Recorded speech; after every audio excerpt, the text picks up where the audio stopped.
بسم الله الرحمن الرحيم سنريهم آياتنا في الآفاق وفي أنفسهم حتى يتبين لهم أنه الحق. الحمد للہ رب العالمین والصلاة والسلام علی رسولہ الکریم واصحابہ اجمعین، اما بعد فاعوذ باللہ من الشیطان الرجیم، بسم اللہ الرحمن الرحیم۔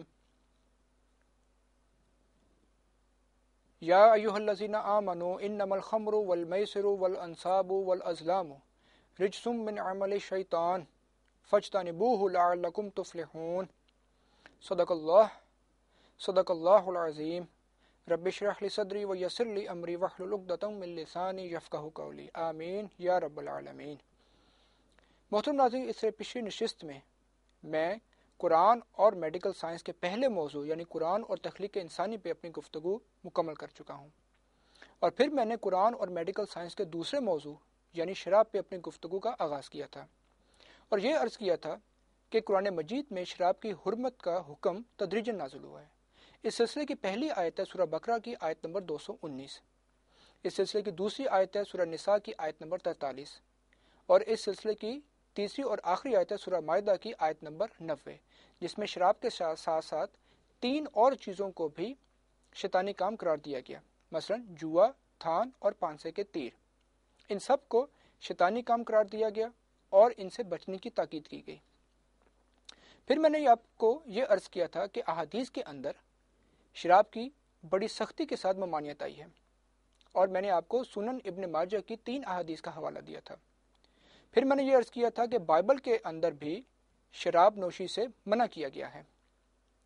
پھر اس کے بعد میں نے آپ کو شراب کے فائدوں کے متعلق کچھ عرض کیا تھا، اور یہ عرض کیا تھا کہ جب قرآن مجید نازل ہو رہا تھا تو اس دور کے فائدے آج کے فائدوں سے کچھ مختلف نوعیت کے تھے، اور پھر میں نے آپ کو یہ بھی عرض کیا تھا کہ شراب کے انسانی جسم پر بھی کچھ اچھے اثرات ہیں۔ آج میڈیکل سائنس ہمیں یہ بتاتی ہے کہ اگر کم مقدار میں شراب کو استعمال کیا جائے تو انسانی جسم پہ اس کے اچھے اثرات ہوتے ہیں، لیکن اصول یہ ہے کہ شراب کے نقصانات اس کے فائدوں سے بہت زیادہ ہیں، اور اسلام میں شراب چاہے کم ہو چاہے زیادہ حرام مطلق ہے۔ پھر پچھلی نشست میں نے انسانی جسم پہ شراب کے برے اثرات پہ اپنی گفتگو کا آغاز کیا تھا، اور یہ عرض کیا تھا کہ شراب انسانی دماغ کو ڈپریس کرتی ہے، اور نشے کے 7 مراحل ہیں، جن میں سے پہلے مرحلے میں انسان اپنے آپ کو بہت اچھا محسوس کرتا ہے، اور آخری مرحلے میں اس کی موت واقع ہو جاتی ہے۔ پھر میں نے شراب نوشی کی وجہ سے انسانی جسم میں ہونے والی بیماریوں پہ اپنی گفتگو کا آغاز کیا تھا۔ آج میں اپنی گفتگو کو وہیں سے دوبارہ شروع کر رہا ہوں۔ ناظرین، شراب نوشی کی وجہ سے انسان بہت سی بیماریوں میں مبتلا ہو جاتا ہے۔ شراب جسم کے ہر حصے کو متاثر کرتی ہے، جسم کا کوئی ایک حصہ بھی ایسا نہیں جو شراب نوشی کی وجہ سے متاثر نہیں ہوتا۔ میں یہاں پہ مختصراً آپ کو شراب سے ہونے والی بیماریوں کا ذکر کروں گا۔ ناظرین، شراب نوشی کی وجہ سے دماغی طور پر مرگی کے دورے پڑ سکتے ہیں، دماغ کے اندر خون کی نالی پھٹ جانے کی وجہ سے برین ہیمریج ہو سکتا ہے، انسان کی یادداشت شراب نوشی کی وجہ سے ختم ہو جاتی ہے، اور اسے نئی چیزیں یاد کرنے میں بہت دشواری ہوتی ہے۔ پھر شراب نوشی کی وجہ سے انسان کا دماغ بھی وقت کے ساتھ ساتھ سکڑتا جاتا ہے۔ پھر شراب نوشی کی وجہ سے انسان کا چہرہ بری طرح سے متاثر ہوتا ہے، منہ کا اور گلے کا کینسر ہونے کے چانسز شراب نوشی کی وجہ سے بڑھ جاتے ہیں، خوراک کی نالی کا کینسر ہونے کے چانسز شراب نوشی کی وجہ سے بڑھ جاتے ہیں۔ پھر شراب نوشی کی وجہ سے انسان کا دل بری طرح سے متاثر ہوتا ہے، خاص طور پہ انسان کے دل کے پٹھے وہ بری طرح سے متاثر ہوتے ہیں۔ پھر شراب نوشی کی وجہ سے بلڈ پریشر کا مرض لاحق ہو جاتا ہے، جسم کے اندر خون کی کمی ہو جاتی ہے، انجائنا کا مرض ہو سکتا ہے، اور شراب نوشی خون کی نالیوں کو بری طرح سے متاثر کرتی ہے۔ پھر پھیپھڑوں کے اندر کئی طرح کی نمونیاز اس کی وجہ سے ہو جاتی ہیں، ٹی بی کا مرض شراب نوشی کی وجہ سے ہو جاتا ہے۔ پھر شراب نوشی معدے کی سوزش کر دیتی ہے، معدے کا کینسر ہونے کے چانسز شراب نوشی کی وجہ سے بڑھ جاتا ہے۔ پھر شراب جگر کا سائز بڑھا دیتی ہے، ہیپاٹائٹس کا مرض اس کی وجہ سے لاحق ہو سکتا ہے، جگر کا کینسر شراب نوشی کی وجہ سے ہو سکتا ہے۔ جگر کا سیروسس شراب نوشی کی وجہ سے ہو سکتا ہے۔ ہیپاٹائٹس سی کا مرض اگر شراب نوشی کرے تو جسم کے اندر ہیپاٹائٹس سی کا مرض بڑی تیزی سے پھیلتا ہے۔ پھر پینکریاس جسے لبلبا کہتے ہیں اس کی سوزش کر دیتا ہے اور اس کی وجہ سے پھر انسان آگے کئی بیماریوں میں مبتلا ہو جاتا ہے۔ پھر شراب نوشی کی وجہ سے انتڑیوں کا کینسر ہونے کے چانسز بڑھ جاتے ہیں۔ انسان کا ہاضمہ بری طرح سے متاثر ہوتا ہے اور اس کے جسم میں کئی طرح کی وائٹامنس کی کمی ہو جاتی ہے۔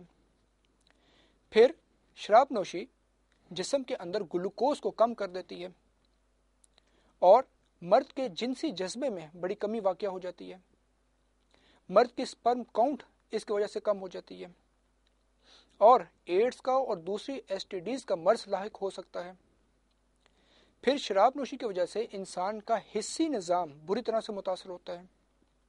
انسان ہڈیوں اور جوڑوں کی کئی طرح کی بیماریوں میں شراب نوشی کی وجہ سے مبتلا ہو جاتا ہے۔ پھر شراب انسانی پٹھوں کو، سارے جسم کے پٹھوں کو بری طرح سے متاثر کرتی ہے۔ اس کے علاوہ انسان کو ہاتھ کی اور ناخنوں کی کئی طرح کی پرابلمز ہو جاتی ہیں۔ پھر ناظرین، اگر حمل کے دوران ماں شراب نوشی کرے تو اس سے اس کی اپنی صحت تو خراب ہوتی ہے، بچے کے اوپر اس کا بہت برا اثر پڑتا ہے۔ مثلا بچے کے کھوپڑی کا سائز کم ہو جاتا ہے، بچہ دماغی طور پر اتنا ذہین نہیں ہوتا، اس کے علاوہ اس کی آنکھیں چھوٹی ہو جاتی ہیں، اس کے ہونٹ خراب ہو جاتے ہیں اور اس طرح کے کئی دماغی امراض میں وہ مبتلا ہو جاتا ہے۔ اس کے علاوہ اس کا وزن بھی کم ہو جاتا ہے۔ حمل کے دوران شراب نوشی کی وجہ سے ایبارشن ہونے کے چانسز بھی بڑھ جاتے ہیں اور بچے کے وقت سے پہلے پیدا ہونے کے چانسز بڑھ جاتے ہیں، اور کئی دفعہ شراب نوشی کی وجہ سے بغیر کسی وجہ کے بچہ رحم مادر کے اندر ہی فوت ہو جاتا ہے۔ ناظرین، نفسیاتی طور پہ بھی شراب نوشی کے بہت برے اثرات ہیں۔ مثلا انسان ہر وقت ڈپریس رہتا ہے اور پھر وہ اپنے بچوں اور اپنی بیوی کے بارے میں کئی طرح کے شک کرتا ہے۔ اسے ایسی چیزیں نظر آتی ہیں جن کا حقیقت کے اندر کوئی وجود نہیں ہوتا۔ ناظرین، میں نے مختصراً انسانی جسم پہ شراب نوشی کی وجہ سے ہونے والے برے اثرات کے بارے میں آپ کو کچھ عرض کیا۔ اب باتیں ہیں کچھ رپورٹس کی طرف، یعنی کچھ اسٹیٹسٹیکل رپورٹس کی طرف۔ ناظرین، شراب نوشی کس قدر نقصان دہ ہے، اس کو مزید واضح کرنے کے لیے میں آپ کے سامنے کچھ اسٹیٹسٹیکل رپورٹس پیش کرنا چاہتا ہوں۔ میرے پاس یہ رپورٹس امریکہ اور انگلینڈ کے ٹاپ 10 اداروں کی ہیں، یعنی بہترین 10 اداروں کی یہ رپورٹس ہیں۔ یہ ادارے یا تو سرکاری ہیں یا پھر نیم سرکاری۔ ان کی تفصیل اس طرح سے ہے: National Institute on Alcohol Abuse and Alcoholism USA، Centre for Disease Control and Prevention USA، Bureau of Justice Statistics USA، World Health Organisation, the Marine Institution, Institute of Alcohol Studies UK، British Crime Survey UK، Youth Life Style Survey UK، National Statistics UK اور US Department of Justice. ناظرین، یہ reports ان ممالک کی ہیں جہاں پہ man made laws ہیں، جہاں پہ شراب نوشی پہ کوئی پابندی نہیں، ایک خاص عمر کے بعد جو چاہے جب چاہے جتنی چاہے شراب پی سکتا ہے اور اسے کوئی روکنے والا نہیں۔ ناظرین، ان رپورٹس کو پیش کرنے سے پہلے میں آپ کو قرآن مجید کی ایک آیت کریمہ کا حوالہ دینا چاہتا ہوں۔ اللہ تعالیٰ سورہ مائدہ کی آیت نمبر 91 میں فرماتے ہیں: انما یرید الشیطان ان یوقع بینکم العداوۃ والبغضاء فی الخمر والمیسر ویصدکم عن ذکر اللہ وعن الصلاۃ فہل انتم منتہون۔ فرمایا، شیطان تو چاہتا ہے کہ شراب اور جوئے کے ذریعے تمہارے آپس میں عداوت اور بغض واقع کروا دے اور اللہ کی یاد سے اور نماز سے تم کو غافل رکھے، سو کیا اب بھی تم باز آتے ہو کہ نہیں؟ ناظرین، اس آیت کریمہ میں اللہ تعالیٰ نے جو بات بیان فرمائی ہے ان کو ان رپورٹس کی مدد سے سمجھنے کی کوشش کرتے ہیں۔ سب سے پہلے آئیے کل اموات کی طرف۔ ناظرین، شراب نوشی سے ہر سال ہزاروں جانوں کا ضیاع ہوتا ہے۔ مثلا امریکہ میں سن 2002 میں 85,000 اموات شراب نوشی کی وجہ سے ہوئیں۔ 2002 میں ورلڈ ہیلتھ آرگنائزیشن کی طرف سے ایک رپورٹ شائع کی گئی جس میں تمام ترقی یافتہ ممالک کے اندر انسانوں میں وقت سے پہلے ہونے والی اموات کی وجہ بیان کی گئی۔ اور ان وجہوں میں تیسرے نمبر پہ شراب نوشی ہے۔ پہلے نمبر پہ ہے اسموکنگ یعنی تمباکو نوشی، دوسرے نمبر پہ ہے کولیسٹرول یعنی چکنائی، اور تیسرے نمبر پہ ہے شراب نوشی۔ افسوسناک بات یہ ہے ناظرین کہ یہ وہ تینوں چیزیں ہیں جن کو انسان اپنے ہاتھوں سے خریدتا ہے۔ اب آئیے شراب اور تشدد کی طرف یعنی الکوہل اینڈ وائلنس کی طرف۔ ناظرین، امریکہ میں کل جرائم کا اور تشدد کا 40% شراب نوشی کی وجہ سے ہوتا ہے۔ امریکہ میں فیملی وائلنس کے واقعات کا 2/3 شراب نوشی کی وجہ سے ہوتا ہے۔ امریکہ میں بچوں کو مارنے اور جنسی طور پہ ہراساں کرنے کے ہر سال تقریباً 4,80,000 کیس رپورٹ ہوتے ہیں، جن میں سے آدھے کیس شراب نوشی کی وجہ سے ہوتے ہیں۔ انگلینڈ میں کل جرائم اور تشدد کا 70% شراب نوشی کی وجہ سے ہوتا ہے۔ انگلینڈ میں تقریباً 15 لاکھ لوگ ہر سال شراب نوشی کی وجہ سے کسی نہ کسی پرتشدد کارروائی کا نشانہ بنتے ہیں۔ انگلینڈ ہی میں ایک دوسری رپورٹ کے مطابق سن 2001 سے لے کے 2002 تک جرائم اور پرتشدد واقعات کے کل 1,67,00,000 کیس رپورٹ ہوئے، جن میں سے 53 لاکھ سے زیادہ کیس صرف شراب نوشی کی وجہ سے ہوئے تھے۔ ان جرائم میں قتل، چوری، ڈکیتی اور جنسی تشدد کے واقعات شامل ہیں۔ اب آئیے شراب اور ریپ کی طرف۔ ناظرین، US ڈپارٹمنٹ آف جسٹس کے مطابق 1996 میں ریپ کے 2,713 کیس ایک دن میں رپورٹ ہوئے، جن میں سے اکثر شراب نوشی کی وجہ سے کیے گئے۔ 1997 میں پکڑے جانے والے ریپ کے مجرموں میں سے 40% نے اقرار کیا کہ وہ ریپ کرتے وقت شراب کے نشے میں تھے۔ 2002 میں 70,000 طالبات جن کی عمریں 18 سے 24 سال کے درمیان میں تھیں ریپ کا نشانہ بنی۔ ان میں سے اکثریت یا تو خود شراب کے نشے میں تھی یا مجرم شراب کے نشے میں تھا۔ انگلینڈ میں ہر 10 میں سے ایک عورت شراب نوشی کی وجہ سے جنسی تشدد کا نشانہ بنتی ہے۔ برٹش کرائم سروے کی ایک اور رپورٹ کے مطابق سن 2002 سے لے کے 2003 تک یعنی ایک سال کے دوران انگلینڈ میں شراب نوشی کی وجہ سے 48,000 جنسی تشدد کے کیس رپورٹ ہوئے۔ اس رپورٹ میں یہ بھی کہا گیا ہے کہ اگر جنسی تشدد کے 5 کیس ہوں تو ان میں سے صرف ایک کیس رپورٹ ہوتا ہے۔ اس سے آپ اندازہ لگا سکتے ہیں کہ انگلینڈ کے اندر ریپ کس قدر زیادہ ہے۔ اب آئیے شراب نوشی اور خودکشی کی طرف یعنی الکوہل اینڈ سوسائڈز کی طرف۔ ناظرین، امریکہ میں ہر سال ہونے والے سوسائڈز کا 23% شراب کی وجہ سے ہوتی ہے۔ بچوں میں 9 سے 15 سال کی عمر کے درمیان ہونے والے سوسائڈز کا 28% شراب نوشی کی وجہ سے ہوتا ہے۔ اب آئیے شراب نوشی اور حادثات کی طرف۔ ناظرین، امریکہ میں ہر 31 منٹ کے بعد شراب کے نشے میں ہونے والے حادثے سے کسی نہ کسی انسان کی جان چلی جاتی ہے۔ امریکہ ہی میں ہر 2 منٹ کے بعد شراب کے نشے میں ہونے والے حادثے سے کوئی نہ کوئی شخص زخمی ہو جاتا ہے۔ ان حادثات کے نتیجے میں سن 2002 میں 17,000 سے زیادہ اموات ہوئیں۔ سن 2004 میں 16,000 سے زیادہ اموات ہوئیں۔ شراب کے نشے میں ہونے والے حادثات سے امریکہ میں ہر سال $51 بلین کا نقصان ہوتا ہے۔ امریکہ میں ہر سال تقریباً 159 ملین ڈرائیونگ کے ایسے کیس رپورٹ ہوتے ہیں جہاں پہ ڈرائیور شراب کے نشے میں گاڑی چلا رہا تھا، اور ان میں سے بھی صرف 1.4 ملین ڈرائیور پکڑے جاتے ہیں، جو کہ کل کا تقریباً 1% ہے۔ امریکہ میں 1997 سے لے کے 2002 تک 2,355 بچے ان حادثات کے نتیجے میں مارے جا چکے ہیں۔ اب آئیے شراب اور بیماریوں کی طرف۔ ناظرین، امریکہ میں ہر سال تقریباً 12,207 لوگ شراب نوشی کے نتیجے میں جگر کے فیل ہو جانے سے مر جاتے ہیں۔ شراب نوشی ہیپاٹائٹس سی کے مرض کو جسم کے اندر بڑی تیزی سے بڑھاتی ہے۔ شراب نوشی سے جگر کا کینسر ہونے کے چانسز 3 گنا بڑھ جاتے ہیں۔ خوراک کی نالی کا کینسر ہونے کے چانسز 4 گنا بڑھ جاتے ہیں۔ منہ کا کینسر ہونے کے چانسز 6 گنا بڑھ جاتے ہیں، اور چھاتی کا کینسر ہونے کے چانسز 50 گنا بڑھ جاتے ہیں۔ انگلینڈ میں شراب نوشی کے نتیجے میں ہونے والی بیماریوں سے ہزاروں افراد ہلاک ہوتے ہیں۔ مثلا 2001 میں ہر لاکھ میں سے 11 لوگ ان بیماریوں سے ہلاک ہوئے۔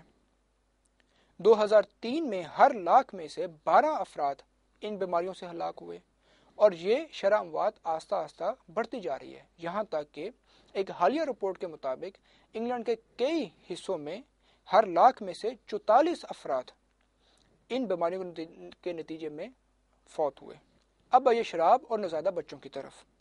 ناظرین، امریکہ میں ہر 300 میں سے ایک بچہ حمل کے دوران ماں کی شراب پینے کی وجہ سے پیدائشی طور پر کسی نہ کسی نقص میں مبتلا ہوتا ہے، اور یہ وہ برتھ ڈیفیکٹس ہوتے ہیں جو ساری عمر اس بچے کے ساتھ رہتے ہیں۔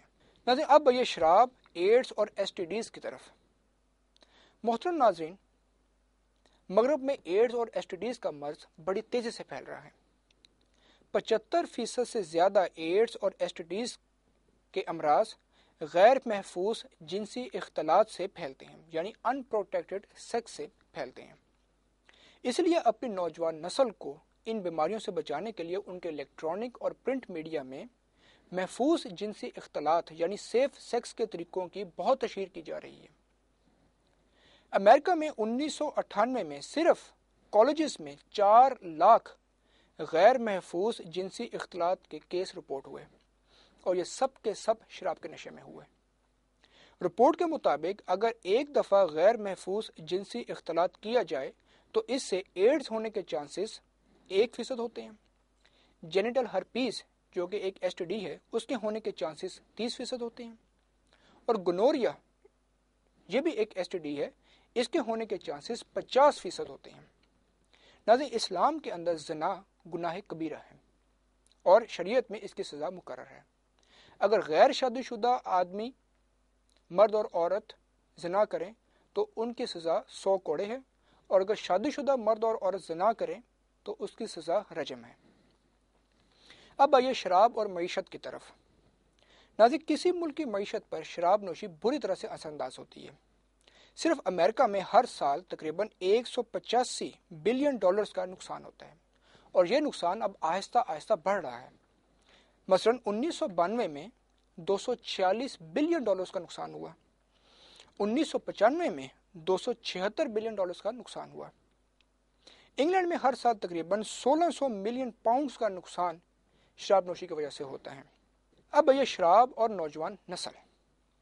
ناظرین، امریکہ میں 70% لوگ شراب نوشی کرتے ہیں۔ امریکہ کی نوجوان نسل میں شراب نوشی بڑی تیزی سے پھیل رہی ہے۔ اس تیزی کو روکنے کے لیے وہاں کی انتظامیہ نے شراب کی کم سے کم عمر بھی 18 سال سے بڑھا کے 21 سال کر دی ہے، لیکن پھر بھی وہ اس رجحان کو روکنے میں ناکام ہیں۔ NIAAA کی ایک رپورٹ کے مطابق جو کہ 2005 میں چھپی تھی، 8ویں گریڈ کے 47% نوجوان شراب نوشی کرتے ہیں، 10ویں گریڈ کے 67% نوجوان شراب نوشی کرتے ہیں، اور 12ویں گریڈ کے 78% نوجوان شراب نوشی کرتے ہیں۔ ناظرین، میں نے آپ کے سامنے چند رپورٹس رکھی جن سے آپ شراب کے نقصانات کا اندازہ لگا سکتے ہیں۔ یہ رپورٹس تو صرف امریکہ اور انگلینڈ کی ہیں، لیکن تمام یورپین ممالک اور وہ تمام ممالک جہاں پہ شراب نوشی کے اوپر کسی قسم کی کوئی پابندی نہیں ہے، وہاں پہ بھی تقریباً ایسے ہی حالات ہیں۔ ناظرین، جہاں تک میری رپورٹس مکمل ہوئیں، اب آتے ہیں شراب ہی کے بارے میں ایک ضروری بحث کی طرف، اور وہ یہ کہ کیا شراب نوشی ایک بیماری ہے؟ ناظرین، کچھ لوگوں کے مطابق شراب نوشی ایک بیماری ہے، اور جس طرح باقی بیماریاں کسی بھی انسان کو لگ سکتی ہیں، ایسے شراب بھی کسی بھی انسان کو لگ جاتی ہے۔ ایسے حضرات کی خدمت میں میں چند باتیں پیش کرنا چاہتا ہوں۔ اگر شراب نوشی ایک بیماری ہے تو یہ واحد بیماری ہے جو بوتلوں میں بکتی ہے۔ پرنٹ میڈیا اور الیکٹرانک میڈیا میں اس بیماری کے اشتہار آتے ہیں۔ اس کو پھیلانے کے لیے باقاعدہ لائسنس جاری کیے جاتے ہیں۔ گورنمنٹ اس سے کثیر زر مبادلہ کماتی ہے۔ اس سے جرائم اور تشدد میں اضافہ ہوتا ہے۔ بے شمار گھرانے اس بیماری سے تباہ ہوتے ہیں۔ بے شمار صحت مند لڑکیاں ان کا ریپ کیا جاتا ہے اس بیماری کے نتیجے میں۔ بے شمار ٹریفک حادثات اس بیماری کے نتیجے میں ہوتے ہیں، اور اس بیماری کی کوئی وائرل اور بیکٹیریل وجہ نہیں ہوتی۔ گویا شراب نوشی ہرگز بیماری نہیں ہے، بلکہ یہ ایک بری عادت اور شیطانی کام ہے، اس سے بچنا چاہیے۔ اب آتے ہیں شراب ہی کے بارے میں ایک انتہائی ضروری بحث کی طرف، اور وہ یہ کہ کیا شراب کم مقدار میں استعمال کی جا سکتی ہے؟ ناظرین، انتہائی افسوس سے میں یہ بات عرض کر رہا ہوں کہ کئی لوگ اور خاص طور پہ کئی مسلمان دانشور یہ بات بارو کروانے کی کوشش کرتے ہیں کہ شراب نوشی کم مقدار میں کی جا سکتی ہے۔ ان کے مطابق اس کی کوئی ممانعت نہیں ہے۔ ان کے مطابق شراب سے جو خمار ہوتا ہے، جو نشہ ہوتا ہے، اسلام میں اس چیز سے روکا گیا ہے، اور اگر آپ شراب پیتے ہیں اور آپ کو نشہ طاری نہیں ہوتا تو شراب نوشی جائز ہے، معاذ اللہ۔ ایسے تمام لوگوں کی خدمت میں 3 باتیں پیش کرنا چاہتا ہوں۔ ان کے اس خیال کا پہلا جواب میں قرآن مجید سے دینا چاہتا ہوں۔ ناظرین، پورے قرآن مجید میں ان کے اس خیال کی تائید کسی آیت کریمہ سے نہیں ہوتی۔ اگر ہم قرآن مجید میں شراب کی حرمت والی آیت پہ دوبارہ غور کریں تو وہاں پہ بھی کم یا زیادہ کی کوئی تفصیل اللہ تعالیٰ ہمیں نہیں بتاتے، بلکہ اللہ تعالیٰ فرماتے ہیں یا ایھا الذین آمنوا انما الخمر والمیسر والانصاب والازلام رجس من عمل الشیطان فاجتنبوہ لعلکم تفلحون۔ فرمایا اے ایمان والو، بے شک شراب، جوا، تھان اور پانسے کے تیر یہ سب گندے کام ہیں، شیطانی کام ہیں، ان سے بچو تاکہ تم فلاح یاب ہو۔ اس آیت کریمہ میں ناظرین تاکید دیکھیے کہ شراب کے ساتھ ساتھ 3 اور چیزوں کو، یعنی جوا، تھان اور پانسے کے تیروں کو رجس کہا گیا ہے، یعنی یہ سب گندے کام ہیں اور پلید کام ہیں۔ آیت یہاں تک بھی اپنا مطلب واضح کرتی ہے، لیکن مزید تاکید کے لیے آگے فرمایا من عمل شیطان، یعنی یہ شیطانی کاموں میں سے ہیں۔ اب مجھے بتائیے کہ کون سا ایسا کام ہے جس کو اللہ تعالیٰ شیطانی کام بھی قرار دے رہا ہو اور وہ کم تعداد میں یا کم مقدار میں جائز ہو؟ اس سے تو شریعت کی روح ہی ختم ہو جائے گی، ایک نیا فلسفہ بنا لیا جائے گا۔ کل کوئی کہے گا کہ جوا 10 روپے سے کھیلنا جائز ہے، 1 لاکھ روپے سے کھیلنا ناجائز، زنا 1 دفعہ کرنا جائز ہے، 10 دفعہ کرنا ناجائز، معاذ اللہ۔ شراب، جوا، زنا کچھ بھی ہو، یہ سب حرام مطلق ہے، چاہے کم مقدار میں ہو چاہے زیادہ مقدار میں۔ ناظرین، آیت کریمہ یہاں پر بھی ختم ہو سکتی تھی، لیکن مزید تاکید کے لیے آگے فرمایا فاجتنبوہ لعلکم تفلحون۔ فرمایا ان کاموں سے بچو تاکہ تم فلاح یاب ہو، تاکہ تم آخرت میں کامیاب ہو۔ اب اگر کوئی شخص ان میں سے کسی کام میں ملوث بھی ہے اور آخرت میں کامیاب ہونے کا امیدوار بھی ہے تو یہ اس کا اپنا خیال ہے، تلک امانیہم، قرآن مجید اس کی تصدیق نہیں کرتا۔ ناظرین، قرآن مجید یہاں تک بھی اپنی بات مکمل کر سکتا تھا، لیکن مزید تاکید کے لیے آیت نمبر 91 میں کیا فرمایا؟ انما یرید الشیطان ان یوقع بینکم العداوۃ والبغضاء فی الخمر والمیسر ویصدکم عن ذکر اللہ وعن الصلاۃ فہل انتم منتہون۔ فرمایا شیطان تو چاہتا ہے کہ شراب و جوے کے ذریعے تمہارے آپس میں عداوت اور بغض واقع کروا دے اور اللہ کی یاد سے اور نماز سے تمہیں روکے رکھے، تو کیا اب بھی تم باز آتے ہو کہ نہیں؟ پھر ناظرین دیکھیے کہ صحابہ کا اس آیت کے نازل ہونے کے بعد کیا طرز عمل تھا۔ صحابہ نے تو اس کے بعد کہا انتہینا ربنا، یعنی اے رب ہم باز آ گئے، اور پھر ساری عمر شراب کو ہاتھ نہیں لگایا۔ ناظرین، ان کے اس خیال کا دوسرا جواب میں احادیث سے دینا چاہتا ہوں۔ میں یہ احادیث پہلے بھی بیان کر چکا ہوں۔ سنن ابن ماجہ کی حدیث نمبر 3371 میں حضور صلی اللہ علیہ وسلم نے شراب کو ام الخبائث قرار دیا۔ سنن ابن ماجہ کی حدیث نمبر 3392 میں حضور صلی اللہ علیہ وسلم نے فرمایا کہ جو چیز زیادہ مقدار میں نشہ پیدا کرتی ہے کم مقدار میں بھی منع ہے۔ پھر اسی طرح سنن ابن ماجہ کی حدیث نمبر 3380 میں حضور صلی اللہ علیہ وسلم نے فرمایا کہ شراب کے معاملے میں اللہ تعالیٰ 10 لوگوں پہ لعنت کرتا ہے۔ ان کی تفصیل میں پہلے عرض کر چکا ہوں۔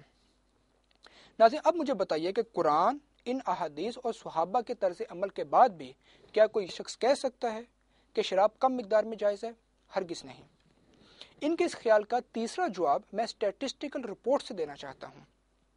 ناظرین، امریکہ میں تقریباً 70% لوگ شراب نوشی کرتے ہیں، اور ہر سال ان میں 4% ایسے لوگوں کا اضافہ ہو جاتا ہے جو کہ 1 سال پہلے تک صرف سوشل ڈرنکر تھے، یعنی وہ صرف 1 یا 2 پیگ پیتے تھے، لیکن 1 سال کے بعد یہ لوگ شراب کے مستقل عادی بن جاتے ہیں۔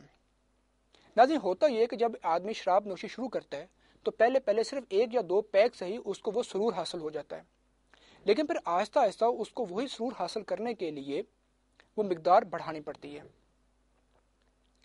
اور پھر ایک وقت آتا ہے کہ جب وہ شراب کا اس قدر عادی ہو جاتا ہے کہ اگر وہ شراب کو چھوڑنا چاہے بھی تو اس کو کئی طرح کی جسمانی امراض لاحق ہو جاتے ہیں جنہیں وڈرول سمٹمز کہتے ہیں، اور ان کو ختم کرنے کے لیے اسے پھر شراب نوشی کرنی پڑتی ہے۔ گویا یہ ایک ایسا وشس سرکل ہے کہ آہستہ آہستہ آہستہ آہستہ انسان شراب کا مستقل عادی بن جاتا ہے۔ چنانچہ ناظرین، قرآن مجید، احادیث اور میڈیکل سائنس کی روشنی میں یہ بات ثابت ہوتی ہے کہ شراب نوشی مکمل حرام ہے۔ ناظرین، یہاں تک اللہ تعالیٰ کے فضل و کرم سے قرآن مجید اور میڈیکل سائنس کا دوسرا موضوع شراب بھی مکمل ہوا۔ انشاءاللہ تعالیٰ اگلے پروگرام میں قرآن اور میڈیکل سائنس کا تیسرا موضوع یعنی خون، سور اور مردہ کا گوشت، اس پہ اپنی گفتگو کا آغاز کروں گا۔ وآخر دعوانا ان الحمدللہ رب العالمین۔ والعصر ان الانسان لفی خسر الا الذین آمنوا وعملوا الصالحات وتواصوا بالحق وتواصوا بالصبر۔ حدیث نبوی صلی اللہ علیہ وآلہ وسلم۔ حضرت حذیفہ رضی اللہ تعالی عنہ نبی اکرم صلی اللہ علیہ وسلم سے بیان کرتے ہیں کہ آپ صلی اللہ علیہ وسلم نے فرمایا، مجھے اس ذات کی قسم ہے جس کے ہاتھ میں میری جان ہے کہ اے مسلمانوں، تم لازماً حکم کرو گے معروف کا اور لازماً روکو گے منکر سے۔ اگر تم نے ایسا نہ کیا تو اللہ تعالیٰ تم پر لازماً عذاب نازل کرے گا اپنی طرف سے، اور پھر تم اس کو پکارو گے لیکن وہ تمہاری دعائیں قبول نہیں کرے گا۔